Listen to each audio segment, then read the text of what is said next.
My name is Paloma Wu, and I go to the University of San Francisco School of Law, and I grew up in Reno, Nevada.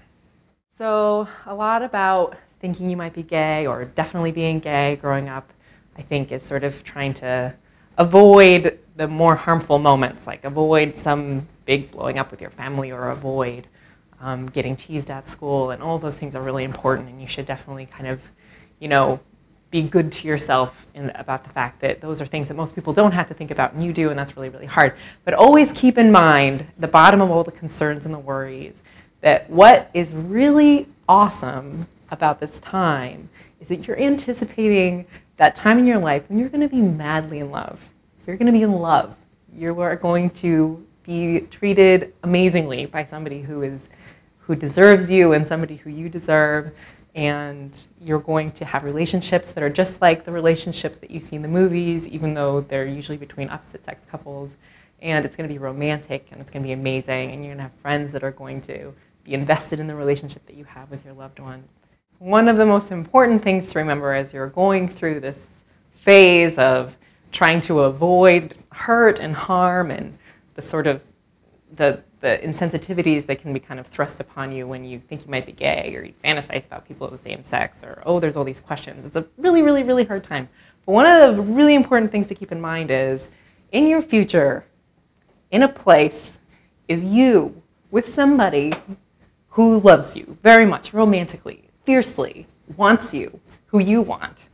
And that is one of the really exciting things about knowing kind of that you're gay and coming out and being young, is that you don't have to wait until you're, 90 years old and you realize on your deathbed, oh my God, I'm gay. I could have had that amazing gay love, but you know now, and that's great.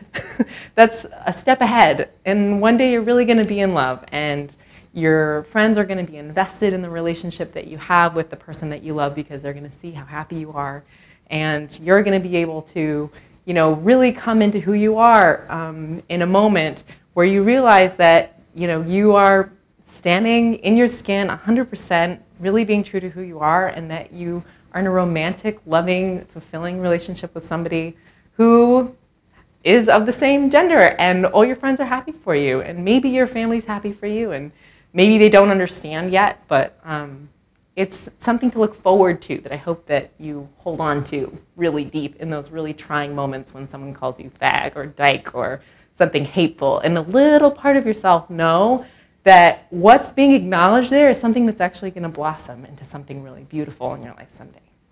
So another thing that's hard about trying to figure out how to be gay, or how to figure out if you're gay even, is how to deal with your family. And I think what I've learned, at least in the past maybe 10 years, is sometimes family comes around and sometimes they don't. And that's kind of a hard thing to learn, because we want to know now whether they're going to understand, whether they're going to be supportive like they should be. But sometimes we don't really know that until many years down the road.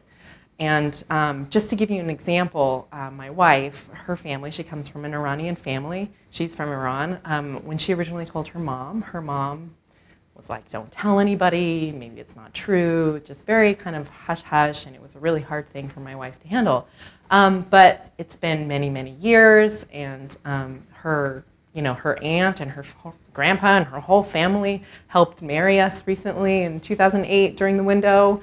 And her mother has me call her mom, and I'm really a part of the family, and it's really, really meaningful. And that's an example of a time when family does come around. And I do know of many examples where family doesn't come around, but something that does happen is when you grow up and you start kind of living kind of, part of your life in a sort of gay scene, you get these friends who are also gay and who have really similar experiences, and you would be amazed at how much, they become family. And I think it's really important to remember that your family kind of grows as you grow, and you're going to get the love you need, and you have to believe that. You have to believe that the sacrifices that you're sort of laying down as a young person to be who you are going to come back to you. And you will have the love you need, and you will have the support you need, and you're going to give that to other people who need your love and support eventually. It doesn't just get better, it gets fantastic. Really, it does.